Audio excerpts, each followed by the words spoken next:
शिमला में truck operator और cement company के बीच में जो विवाद लंबे समय से चल रहा है वो सुलझने का नाम अभी नहीं ले रहा है और इसको लेकर, इस सुलझाने को लेकर दरअसल अभी जो बैठक हुई वो खत्म हो गई।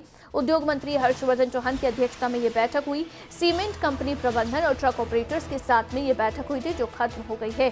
तो ये बड़ी खबर आपको बता रही है, शिमला में दरअसल ये बैठक हुई और सीमेंट कंपनी और ट्रक ऑपरेटर्स के बीच में दरअसल लंबे समय से ये विवाद है जो चल रहा है और ऐसे में इसी को लेकर बैठक आज एक बार फिर से हुई जो बैठक खत्म हुई। प्रदीप ठाकुर हमारे साथ शिमला ब्यूरो फोन लाइन पर। प्रदीप, क्या अपडेट है, क्या कुछ रहा बैठक में? बिल्कुल अवंतिका, देखिए बैठक सुबह से ही चल रही थी और उद्योग मंत्री हर्षवर्धन चौहान उनकी अध्यक्षता में ये बैठक हुई। उसके साथ साथ इसमें जो ट्रक ऑपरेटर्स हैं, चाहे वो बरमाणा यूनियन है, चाहे उसके साथ साथ जो दूसरी यूनियनें हैं दालाघाट यूनियन है, तो यहाँ के पदाधिकारी भी मौजूद थे और सीमेंट कंपनी प्रबंधन अडानी की तरफ से सीईओ भी मौजूद रहे। हालांकि बड़ी बात इसमें यह है कि ये बैठक बेनतीजा रही है और उम्मीद की जा रही थी कि आज कुछ न कुछ हल निकल जाएगा, लेकिन हल नहीं निकला है और इससे हम अंदाजा लगा सकते हैं कि अब ये गतिरोध अनिश्चित काल तक चल सकता है। तो ऐसे में जो उम्मीद थी आज, हालांकि मुख्यमंत्री ने इस बैठक में मौजूद रहना था, अभी भी मुख्यमंत्री राज्य सचिवालय में है, लेकिन पहले कोशिश यही की जा रही थी कि जो ऑन टेबल जो बैठक हो, मंत्री भी मौजूद रहे वहां पर, उनके साथ साथ विभागों के अधिकारी भी मौजूद रहे, दोनों यूनियनों के पदाधिकारी भी रहे और साथ ही सीमेंट प्रबंधन की तरफ से भी सीईओ मुख्य कार्यकारी अधिकारी इसमें मौजूद रहे। तो वहां पर एक रेट पर एक राय बन जाए, लेकिन ऐसा नहीं हुआ और जो ट्रक ऑपरेटर्स है उन्होंने अडानी पर आरोप लगाया है कि गुमराह करने की बार बार कोशिश हो रही है और पिछले कल कुछ और रेट किए गए थे और आज कुछ और रेट किए गए हैं और जिस तरह से अडानी की तरफ से ऑफर किया गया है, जो अभी की बैठक हुई है उसमें जो ट्रक है उसके लिए 850 रुपए का माल भाड़ा जो है वो ऑफर किया गया और डबल एक्सल वाला कोई वाहन है तो उसके लिए 10 रुपए का प्रति किलोमीटर प्रति टन के हिसाब से माल भाड़ा जो है वो ऑफर किया गया, जिसे ट्रक ऑपरेटर्स ने धीरे से खारिज कर दिया। उन्होंने कहा कि पिछले कल हमें जो कहा गया था 9 से 10.5 रुपए के बीच की बात चल रही थी, उस पर भी जो है उससे भी पीछे हट गए हैं अडानी प्रबंधन। तो ऐसे में अब जो है हम आने वाले समय में जो भी बैठक होगी उसमें अब सरकार को मध्यस्थता करनी होगी, सरकार ही अडानी से बात करे और उसके बाद जो फ्लेयर की हम बात कर रहे हैं, माल भाड़े की हम बात कर रहे हैं, वो पूर्ववत रहेगा। यानी जो पहले का किराया है दालाघाट की यूनियन और बरमाणा की यूनियन का जो अलग अलग रेट है, 10.5 रुपए से लेकर 11.5 रुपए के बीच का अलग अलग रेट जो है यहाँ के हैं और काफी लंबे समय से ये रिवाइज भी नहीं हुए। तो अब इन्होंने एक नई शर्त रख दी है ट्रक ऑपरेटर्स ने कि अब अगली जो बैठक होगी उस रेट से ऊपर की बात होगी और रिवाइज रेट के साथ ही हम अब बात मानेंगे। अब किसी भी प्रकार का नेगोशिएशन जो है वो इसके अलावा नहीं होगा। तो कह सकते हैं कि गतिरोध अब बढ़ गया है। और अब प्रदीप, अभी क्योंकि उन्होंने ट्रक ऑपरेटर्स ने साफ कहा है कि अब आगे जब भी बैठक होगी तो नेगोशिएट वो भी नहीं करेंगे, अपने इसी पर रिवाइज रेट पर बात होगी। तो अगली बैठक के लिए भी क्या कोई चर्चा हुई है? कब होगी, कैसे होगी या नहीं होगी? बिल्कुल, देखिए इसी पर अब संशय रहेगा क्योंकि आज की बैठक को हम कह सकते हैं कि वार्ता फेल हुई है। तो इसके बाद अब अगला एक्शन ऑफ प्लान क्या क्या रहेगा दोनों तरफ से, चाहे बात अडानी की तरफ से है, अडानी ने अपना शटडाउन किया है, अगर वो वहां पर काम शुरू करते हैं तो वहां पर काम शुरू करने नहीं दिया जाएगा ट्रक ऑपरेटर्स की तरफ से, ये इन्होंने स्पष्ट तौर पर कह दिया है। और ये भी कहा कि हम अगर वो अपने ट्रक भी वहां पर लाते हैं तो अगर ओवरलोडिंग की जाती है, वहां पर नियमों की अनदेखी की जाती है तो हम आंदोलन करेंगे।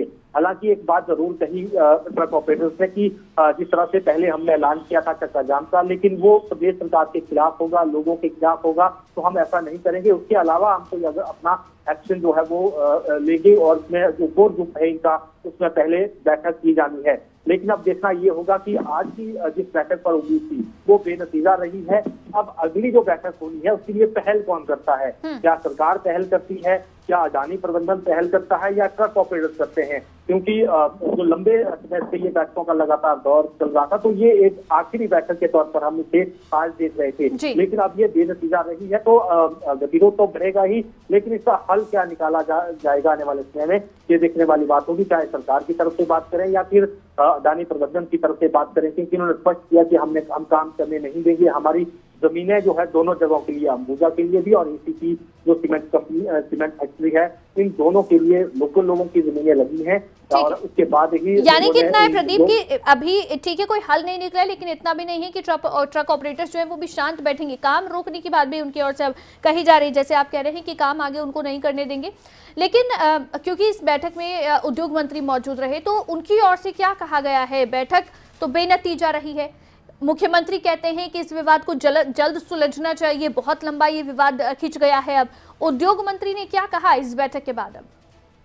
अब बिल्कुल देखिए, यही देखना होगा कि उद्योग मंत्री इस पर क्या रिएक्शन देते हैं, क्योंकि अभी ये बैठक हुई है कुछ देर पहले ही, और उसके बाद इस बैठक के बाद ब्रीफ करने के लिए उद्योग मंत्री मुख्यमंत्री के पास गए हैं। और उसके बाद देखना होगा कि जो है सरकार की तरफ से क्या कहा जाता है, क्योंकि लगातार सरकार की तरफ से जो मंत्री है, मुख्यमंत्री यही कह रहे हैं कि हम केवल मध्यस्थता कर रहे हैं, हम बीच में दोनों पक्षों को एक मंच पर लाकर उनकी आपस में बातचीत करवाने की कोशिश कर रहे हैं।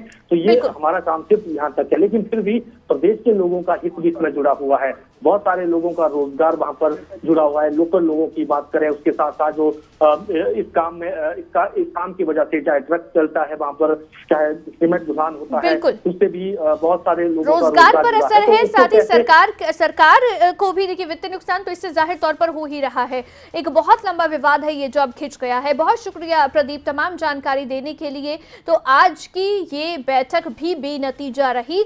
शिमला में ये बैठक हुई ट्रक ऑपरेटर्स और सीमेंट कंपनी के बीच में, लेकिन ये अब जो बैठक हुई ये भी बेनतीजा रही। उद्योग मंत्री हर्षवर्धन चौहान इस बैठक में मौजूद रहे, लेकिन फिर भी इस बैठक में कहीं कोई सहमति नहीं बन पाई है। तौर पे आपसे रेट के बारे में बात करूंगा। आज की डेट में जो बरमाना है उसका रेट 11 रुपये 41 पैसे है और उसके बीच में भी इनकी हाइक ड्यू है। इसी तरह अंबुजा सीमेंट के अंदर जो रेट है वो 10 रुपये 58 पैसे है और उसकी भी हाइक 2019 से ड्यू है, नहीं तो हमारे रेट लगभग बराबर चलते हैं। हमने सारी बातों को मद्देनजर रखते हुए एक निर्णय लिया था कि अल्ट्राटेक के अंदर जो कि इसी वेन्यू के अंदर काम करती है उसका रेट 10 रुपये 58 पैसे था, पर हम ये जो अडानी ग्रुप एक भ्रम फैला रखा है कि ट्रांसपोर्टर ज़बरदस्ती कर रहे हैं या अपनी मर्जी से काम कर रहे हैं या रेट अपनी मर्जी से करते हैं, ऐसा कुछ नहीं है। ये I want to make this thing very much clear, we are working under an agreement. हम लोग एक जो एग्रीमेंट के तहत काम कर रहे हैं। इसी वजह से अल्ट्राटेक ने अभी जो 3 रुपये डीजल हिमाचल सरकार ने भी बढ़ाया था उसकी एवज में 10 रुपये 58 पैसे से बढ़ाकर अल्ट्राटेक का रेट 10 रुपये 71 पैसे अभी कर दिया गया है। उसी बात को मद्देनजर रखते हुए हमने अडानी ग्रुप को भी यही ऑफर दे दी थी कि 10 रुपये 71 पैसे पे हम बरमाना के अंदर भी, जबकि बरमाना के अंदर लॉस बड़ा सीरियस है क्योंकि वो 11 रुपये 41 पैसे पे काम कर रहे थे, डाला घाट 10 रुपये 58 पैसे पे काम कर रहा था। पर सारी बातों को मद्देनजर रख के, क्योंकि इसके बीच में कम से कम 1 लाख लोगों की जीविका डायरेक्टली और इनडायरेक्टली इन्वॉल्व है। देखिए, जो पिछले कल की और आज की बैठक में फ़र्क इतना है कि जो पिछले कल हमें एक उम्मीद की किरण जगी थी उस पर पूरा पानी फेर दिया अडानी ग्रुप के लोगों ने। जो पिछले कल जो फिगर दिया था उससे भी बिट्रे करके उसको रिजाइल करके उससे भी आज एक स्टेप पीछे हटे हैं। तो एक बड़ा निराशाजनक वो है कि कंपनी अपने किसी भी फार्मूले पे किसी भी डिजिट पे स्टैंड बाय नहीं कर रही है। तो ये एक बड़ा हमें धक्का लगाया आज इस मीटिंग से बाहर जब हम आ रहे थे। क्या प्रपोज हुआ था, क्या रेजोल्यूशन था और कहाँ आपको लग रहा है कि कंपनी बिट्रे कर रही है, कंपनी अपनी बातों से पीछे हट रही है और सरकार का कंट्रीब्यूशन? सर देखिए, सरकार का कंट्रीब्यूशन बिल्कुल पॉजिटिव है। सरकार ने 62 दिन बिल्कुल हमारे साथ बिताए हैं। आज जो पिछले कल क्योंकि हमें डिस्क्लोज नहीं करना चाहिए थे फिगर, लेकिन आज हमें करने पड़ रहे हैं in the interest of general public, लोगों को भी पता लगे, मीडिया को भी लगे कि हो क्या रहा है। पिछले कल जो 9 और 10 का एक आंकड़ा हमारे समक्ष आया था, आज कंपनी ने उससे हटके जो इनके सीईओ यहाँ पे मीटिंग में आए वो 9.5 और 10 का उन्होंने एक नया फ्रेट हमारे सामने रखा जो कि 8.5 और 10 का, जो कि पिछले कल से भी कम है। तो ये बड़े खेद का विषय है कि कंपनी यहाँ लोगों के साथ एक खेल खेल रही है और लोगों को एक यहाँ पर परेशानी खड़ी करना चाहती है हमारे इलाके में, दाड़ाघाट में और बरमाना में, पूरे हिमाचल के लोगों के लिए।